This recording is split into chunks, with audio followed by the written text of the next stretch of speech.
All right. Hopefully that wasn't recorded. So, all right. This is what we do. I want to talk about the quick introduction. This essay is not. I don't want like some epic, you know, a whole page introduction here. This is not a long essay. This is two body paragraphs. I just want to know that you can use a secondary source and you can show me that you understand in cold blood and analyze it. You can close read it. So the quick introduction is this. I'm going to take kind of what you saw at that Lord of the Flies essay and adapt it a little bit. And this is what I want you to do. And you can actually use this for any future essay if you ever need to write just a quick introduction. Speaking of which, AP exams, quick introductions. So what does an introduction do? That's the first question. It introducts the essay. It introducts the essay. Great. Provides a thesis and essay map, like what you're gonna cover. Some context. And you. There you go. Those are the 5 points right there. It leads into the body. Was another thing I guess you could say. It explains what the essay map, I think, is to explain what the body will discuss. You introduce the topic. You grab attention, you hook the reader. You provide background information, and you present a thesis. Don't prevent it. Let it be. So I'm going to show you how to do this in like 4 sentences, all right? But these are the kind of main ideas. Yeah, let's write it down.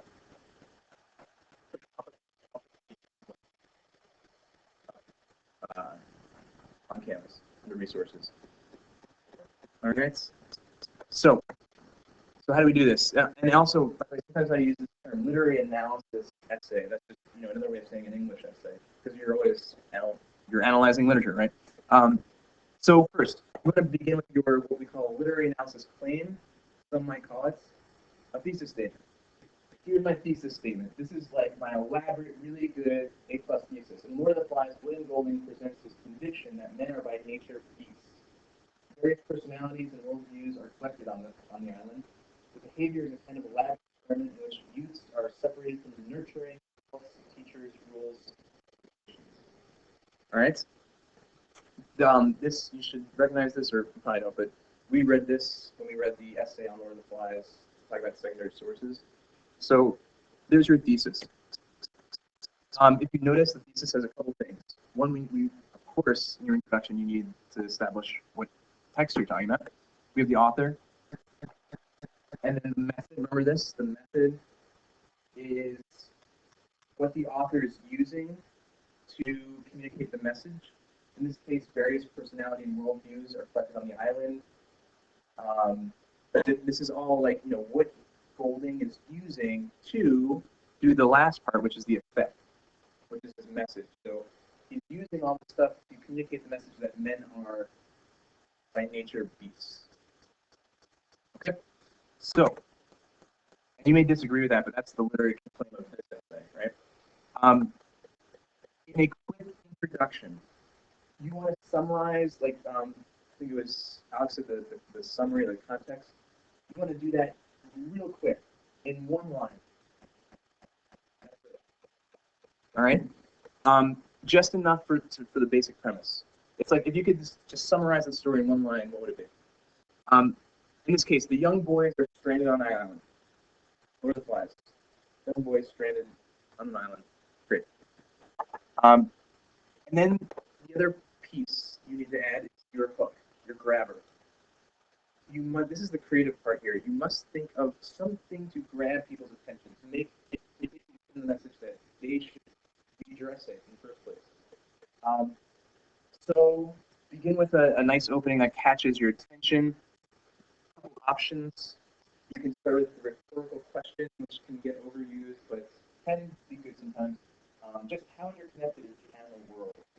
It's true that if we change any part of that world, we risk unduly damaging life in other large parts of it. Like, I guess you think kind of question. They can be overused and be kind of cheesy, so watch out for those. You can do like a little suspense builder, put them on the edge of their seat by arousing the reader's curiosity at the beginning. It brings audience into participation and anticipation. you can also have a powerful statement, something that captures the attention of your audience and sets that dynamic tone. I'm gonna actually choose the third one in a second. But then you can also start like kind of sort of do a little joke in the beginning. But be careful of this because you need to make sure it matches the tone of your essay. If the essay is going to discuss the Black Plague in the Middle Ages, you probably don't want to start with a joke, right? That would be called poor taste. All right, so here's my little grabber in the beginning. All right, this is my bold statement. In More Than Flies, William Golding examines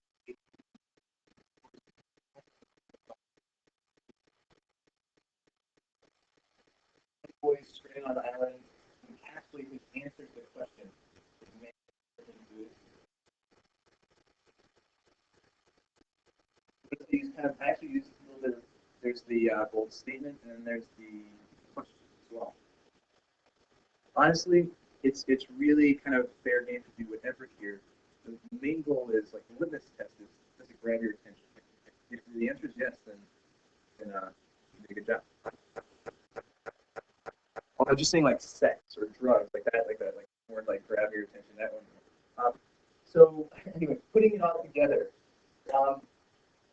Notice I've got my grabber here, I got my attention grabber, and then the plot summary here, and then thesis. So all together, it should look like this. In More Than Flies, William Golding examines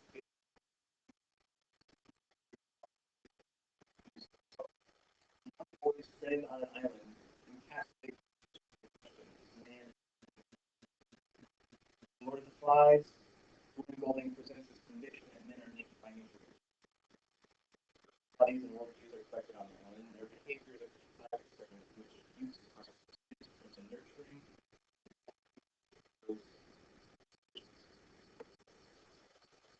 Yeah.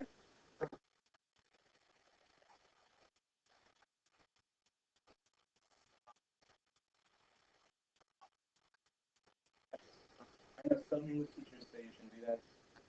Um, my rule is as long as it's somewhere in the introduction. It doesn't have to start, but somewhere in the introduction. I feel like how is it going to be the introduction if you have introduced new secondary sources? Oh, you don't introduce those secondary sources. So you're just going to use those secondary sources to support your point that you make in the introduction. Good question. All right. The only last piece, I don't know if you noticed this, but the fact that this starts with "In Lord of the Flies," William Golding, that the thesis starts that way is kind of a little repetitive, right, at the beginning. So when you've written your introduction, you want to kind of step back and see if you need to revise anything. In this case, I would just cross out that part. Just start the sentence with the thesis of Golding presents his pitch. All right. So that's the final introduction. All right. Questions? There's your 5-minute lesson on thesis statements.